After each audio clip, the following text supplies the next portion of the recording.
আসসালামু আলাইকুম রহমতুল্লাহ। আজকে দণ্ডবিধি আইনের ৮ম অধ্যায় আমাদের বাংলাদেশ পুলিশের বিভাগীয় পদোন্নতি পরীক্ষার জন্য এই অধ্যায়টা অত্যন্ত গুরুত্বপূর্ণ।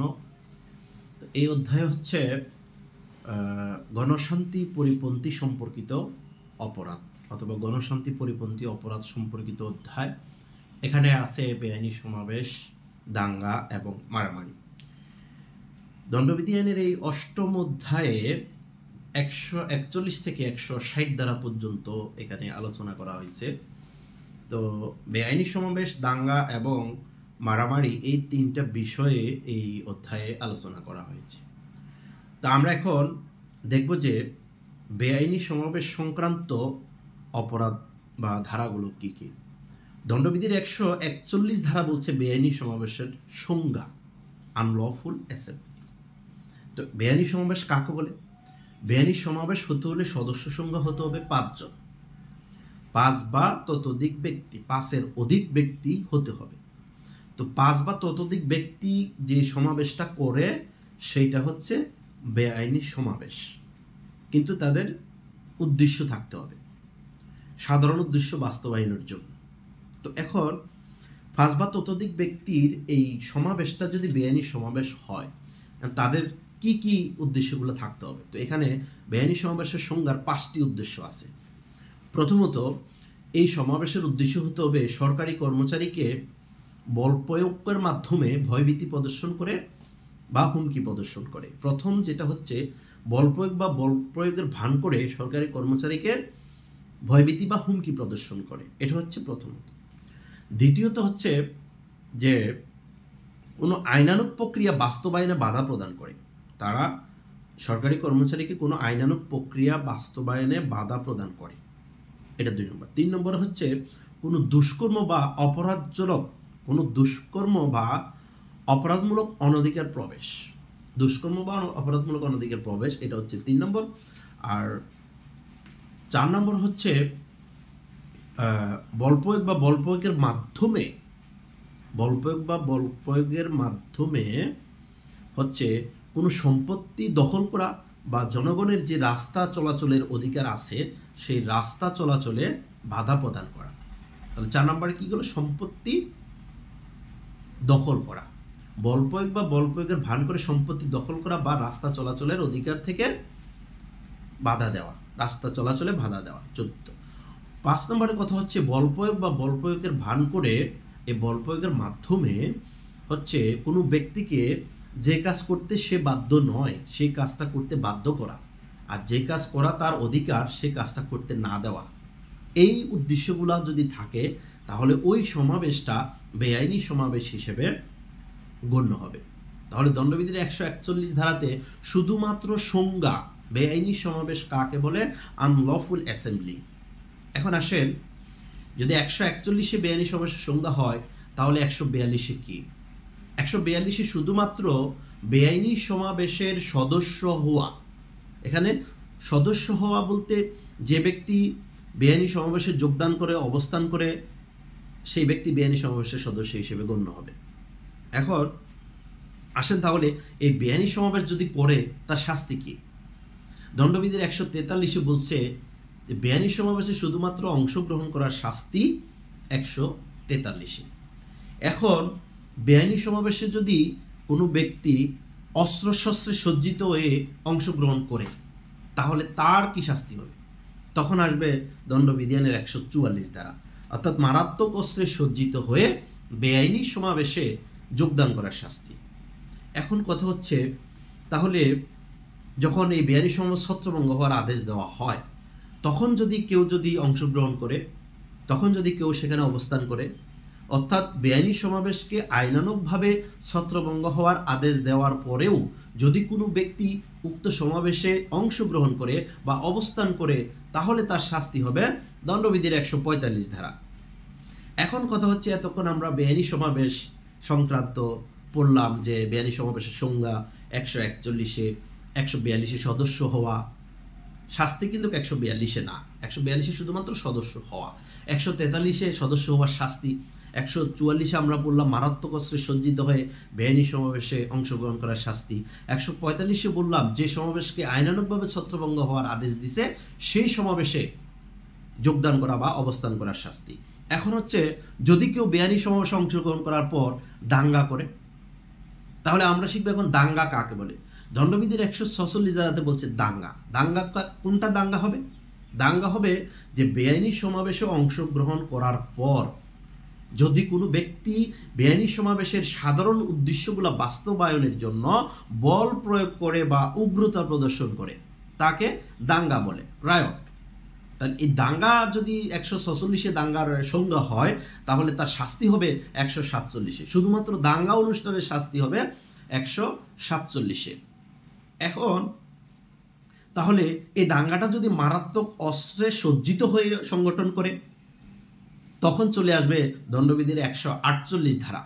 অর্থাৎ মারাত্মক অস্ত্রে সজ্জিত হয়ে যদি কোনো ব্যক্তি দাঙ্গা সংগঠন করে তাহলে শাস্তি হবে দণ্ডবিধির 148 ধারা। এখন আসেন দণ্ডবিধির 149 ধারা বলছে সাধারণ উদ্দেশ্য। এখন এই সাধারণ উদ্দেশ্যটা কি? একটা সমাবেশের সাধারণ উদ্দেশ্য থাকে কি কি কাজ করবে। তাহলে যদি কোনো ব্যক্তি বেআইনি সমাবেশে অংশগ্রহণ করে সাধারণ উদ্দেশ্য বাস্তবায়নের লক্ষ্যে কাজ করে তখন এই প্রত্যেকটা ব্যক্তি, সমাবেশে অংশগ্রহণকারী প্রত্যেকটা ব্যক্তি একই অপরাধে অপরাধী হবে এবং একই শাস্তিতে শাস্তি হবে। অর্থাৎ আপনার দেখা গেল এটা বলছে যে সাধারণ উদ্দেশ্য বাস্তবায়নের জন্য যে যারা অংশগ্রহণ করবে বেআইনি সমাবেশে অংশগ্রহণকারী প্রত্যেকেই একই অপরাধে অপরাধী হবে। একজন ব্যক্তিও যদি কোনো অপরাধ করে তাহলে ওই সমাবেশে অংশগ্রহণকারী প্রত্যেকে একই অপরাধে অপরাধী হবে। তাহলে 149 ধারা মোতাবেক বেআইনি সমাবেশে অংশগ্রহণ করছে কিন্তু কোনো দাঙ্গা করে নাই, কোনো ধরনের কোনো ঘটনা ঘটায় নাই, তবুও সে একই অপরাধে অপরাধী হবে। সেটা কোন ধারা মোতাবেক? দণ্ডবিধি 149 ধারা মোতাবেক। এখন আসেন এই সমাবেশে অনেক সময় আমরা দেখে থাকি যে বেআইনি সমাবেশে যোগদানের জন্য বিভিন্ন জেলা থেকে হচ্ছে লোক ভাড়া করে নিয়ে আসা হয়। তখন এই লোক ভাড়া করা বা এই লোক ভাড়ার কাজে সহায়তা করা এইটা কোন ধারা অপরাধ হবে? তখন এই কথাটা আসবে হচ্ছে দণ্ডবিধি 150 ধারা। অর্থাৎ বেআইনি সমাবেশে যোগদান করার জন্য লোক ভাড়া করা বা ভাড়া করার কাজে সহায়তা করা, সহযোগিতা করা। যে ব্যক্তি ভাড়া করতেছে, যে ব্যক্তি ভাড়ার কাজে সহযোগিতা করতেছে সেই ব্যক্তির শাস্তি হচ্ছে দণ্ডবিধি 150 ধারা। যদি এখন বলেন যে তাহলে দণ্ডবিধি 151 ধারা কি? দণ্ডবিধি 151 ধারা আর 145 ধারার মধ্যে মোটামুটি একটা মিল আছে। কিরকম?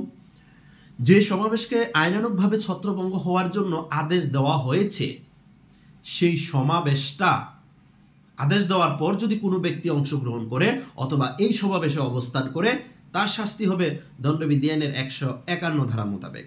এখন কথা হচ্ছে দণ্ডবিধি 151 ধারা মোতাবেক এখানে এই অংশগ্রহণ করার পর যদি এই সমাবেশটা যদি দণ্ডবিধি 149 ধারা মোতাবেক পড়ে যায়, অর্থাৎ সেখানে যদি অনেক ঘটনা ঘটে যায়, তখন হচ্ছে দণ্ডবিধি 145 ধারা মোতাবেক হচ্ছে শাস্তি হবে।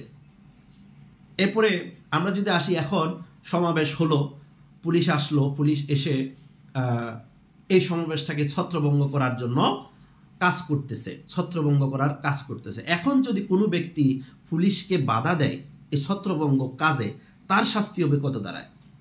তখন হচ্ছে দণ্ডবিধি 152 ধারা বলছে সরকারি কর্মচারীকে দাঙ্গা দমনকালে বাধা প্রদান করার শাস্তি 152।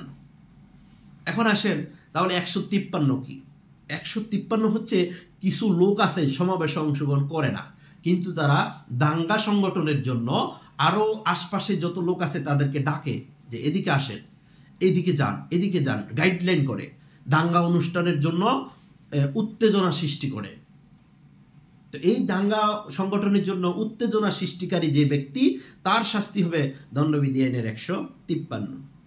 এখন কথা হচ্ছে দণ্ডবিধি 153 ক আছে, মানে বিভিন্ন শ্রেণীর মধ্যে শত্রুতা সৃষ্টি করা। সেটা কিরকম? কোনো ব্যক্তি তার কথার মাধ্যমে, তার লিখনির মাধ্যমে, অথবা কোনো ব্যক্তি কোনো সাংকেতিক চিহ্নের মাধ্যমে, অথবা দৃশ্যমান কোনো কল্পমূর্তির সাহায্যে যদি বিভিন্ন শ্রেণীর মধ্যে শত্রুতা বা বিদ্বেষ সৃষ্টি করে সেই ব্যক্তির শাস্তি হবে দণ্ডবিধি আইনের 153-ক। এখন অনেক সময় আমরা দেখছি যে বিভিন্ন ছাত্র সংগঠনগুলোকে রাজনৈতিক কাজে ব্যবহার করে।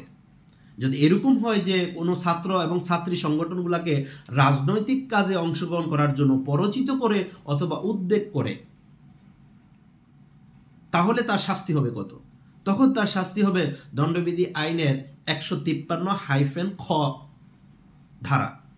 তাহলে 153-খ ধারাতে কি হবে যে রাজনৈতিক কার্যকলাপে অংশগ্রহণ করার জন্য ছাত্র ছাত্রীকে বা ছাত্র ছাত্রীদের যে সংগঠন থাকে সেই সংগঠনগুলোকে প্ররোচিত করা বা প্ররোচিতের উদ্যোগ গ্রহণ করার শাস্তি। এটা হচ্ছে 153-খ। এখন আসেন তাহলে বেআইনি সমাবেশটা বা দাঙ্গাটা যে জায়গার মধ্যে হচ্ছে সে জায়গার মালিকের কি দায়িত্ব?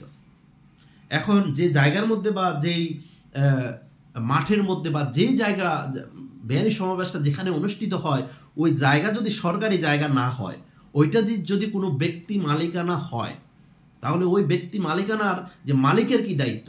এই মালিকের দায়িত্ব হচ্ছে দ্রুত পুলিশকে সংবাদ দেওয়া, থানায় সংবাদ দেওয়া, বেআইনি সমাবেশ বা দাঙ্গা অনুষ্ঠান সংক্রান্ত সংবাদ দেওয়া।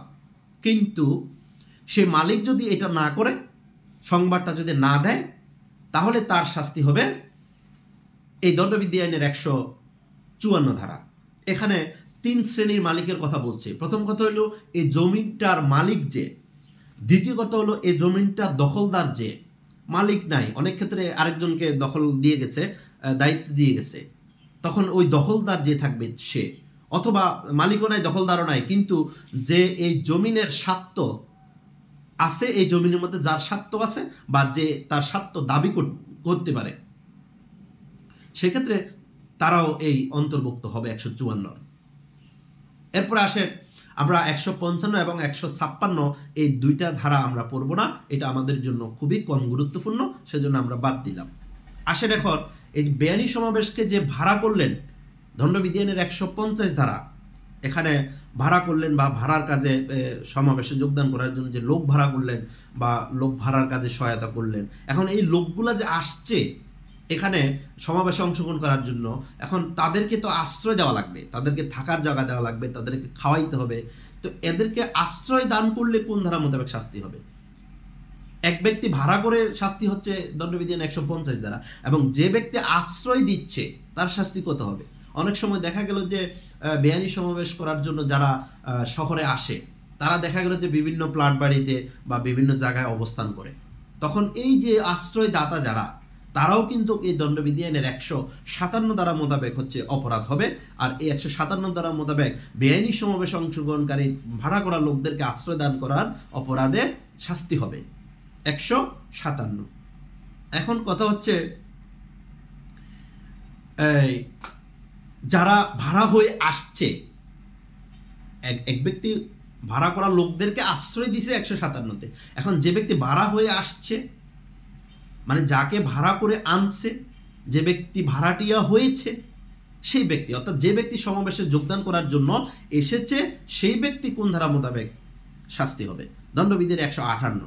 দণ্ডবিধির 158 বলছে যে বেআইনি সমাবেশে অংশগ্রহণ করার জন্য ভাড়াটিয়া হওয়ার শাস্তি। যারা ভাড়ায় খাটতে আসছে বেআইনি সমাবেশে অংশগ্রহণ করার জন্য, তারা দণ্ডবিধি 158 ধারা মোতাবেক শাস্তি হবে। এখন আসুন আমরা বেআইনি সমাবেশ সংক্রান্ত ধারা গেল, বেআইনি দাঙ্গা সংক্রান্ত ধারা গেল, এখন আসবে মারামারি সংক্রান্ত। দণ্ডবিধি আইনের 159 এবং 160 এই দুইটা ধারা হচ্ছে মারামারির সংজ্ঞা এবং শাস্তির ধারা। 159 হচ্ছে মারামারি আর 160 হচ্ছে মারামারির শাস্তি। তাহলে মারামারি কাকে বলে? মারামারি হচ্ছে সেইটা দুই বা ততোধিক ব্যক্তি কোনো প্রকাশ্য স্থানে গণশান্তি নষ্ট করে, ঝগড়া বিবাদ করে, তারা সেটাকে মারামারি বলে। তাহলে দুই বা ততোধিক ব্যক্তি কোনো প্রকাশ্য স্থানে গণ উপদ্রব সৃষ্টি করলে বা গণশান্তি বিনষ্ট করলে তাকে মারামারি বলে। এটা দণ্ডবিধি আইনের 159 সংজ্ঞা আর 160 হচ্ছে শাস্তি। তো বন্ধুরা, আমার আজকের ভিডিওটি এ পর্যন্ত। দণ্ডবিধি আইনের 8ম অধ্যায় গণশান্তি পরিপন্থী অপরাধ সম্পর্কিত অধ্যায় হচ্ছে এটা, কিন্তু এখানে 3টা কথা আছে, বেআইনি সমাবেশ, দাঙ্গা এবং মারামারি। এই 3টা অপরাধের প্রেক্ষিতে 141 থেকে 160 ধারা পর্যন্ত আলোচনা করা হয়েছে।